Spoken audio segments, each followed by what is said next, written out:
Yo, what is up guys, it's Pedro here, and in today's video I'm bringing you guys another Carson Wentz video, and this time I'm going to be talking about why I think he's just one of the most disrespected players in the NFL, and it's just getting out of hand. So if you guys are new, make sure to subscribe for Washington and NFL content on the road to 9,000 subscribers. Also hit that like button and that notification bell. It really does help out the channel a ton, so I'd appreciate if you guys could do that.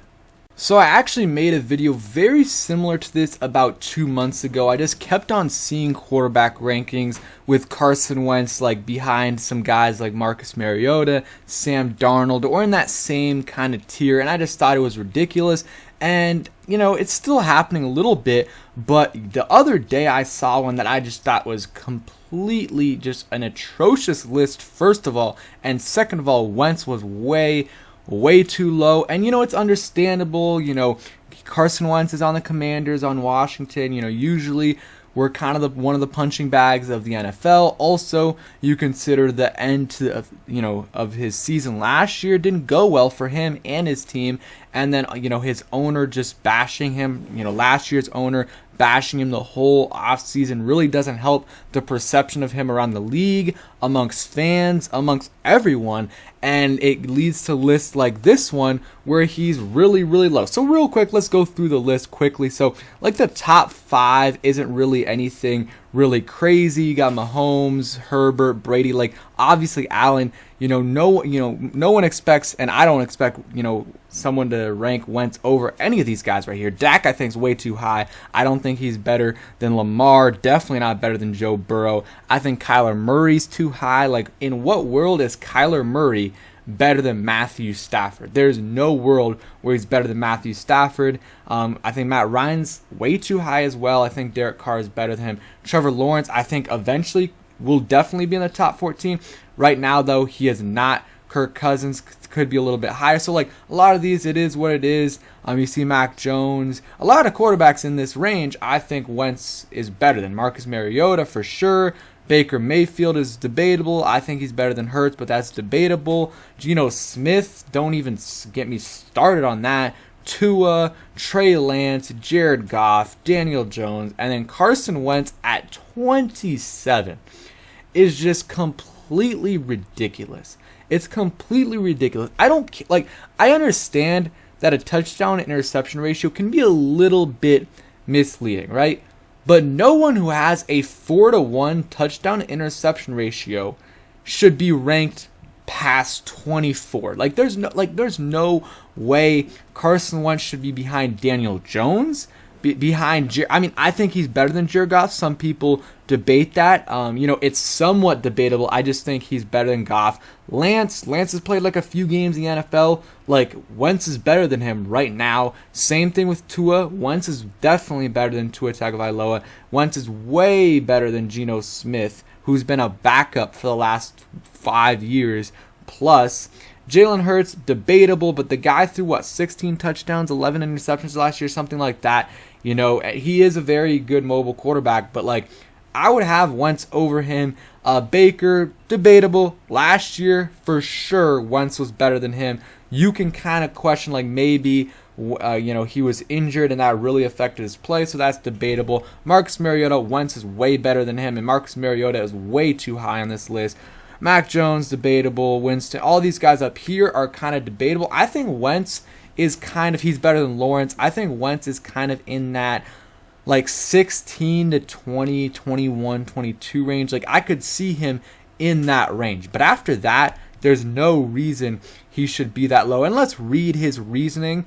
This guy's reasoning for Wentz being 27. So he says Carson Wentz has all the necessary tools to play at a top 10 level, as we saw earlier in his career, but his mechanics are shot and his decisiveness is at an all-time low. That leads to throws that are either late or off target, and far too often Wentz's best gift, his playmaking ability, can also be a curse. For every off-platform deep ball, there's an avoidable sack, fumble, or slapstick interception. He's not too far removed from playing some legitimately good football, but the odds of him recapturing that form grow longer by the season.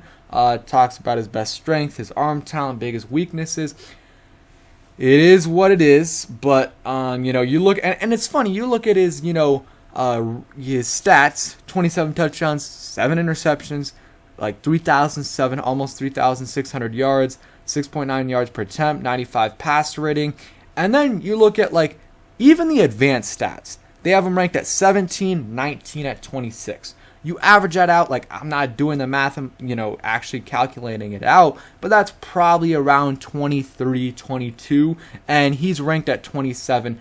So I just don't like it. Like you look at all these, let's see, like I want to look at the advanced stats on the guys ahead of him. Like, look at Daniel Jones. Maybe let's look at the advanced stats on him. I think the advanced stats like him, but they're all below Wentz. They're all below Wentz, and this guy's ahead of him. We'll look at Goff, the same thing.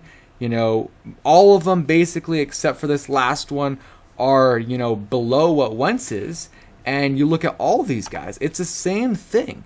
It's the same thing. Lance kind of a little bit higher, but also Lance played a few games, so like very, very small sample size.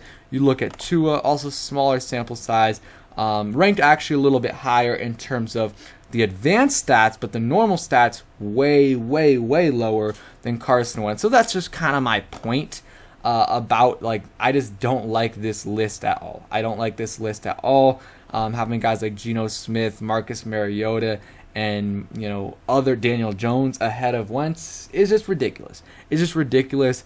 If you look at what he's done the last few years, at least last year, he was solid. He wasn't amazing, but he was solid. The numbers will tell you he's like a top 20, top 16-ish quarterback from last year.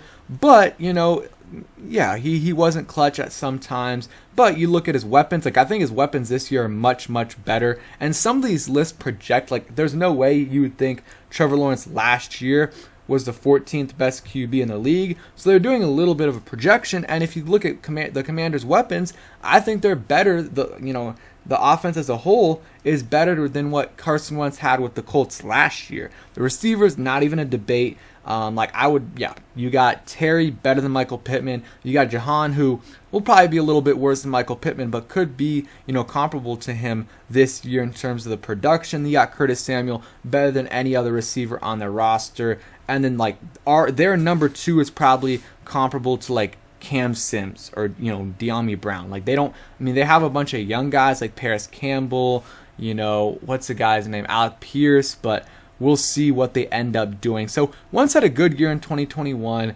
2020 was awful. It was awful. There's no other way to put it. There's no excuses. He just played terrible.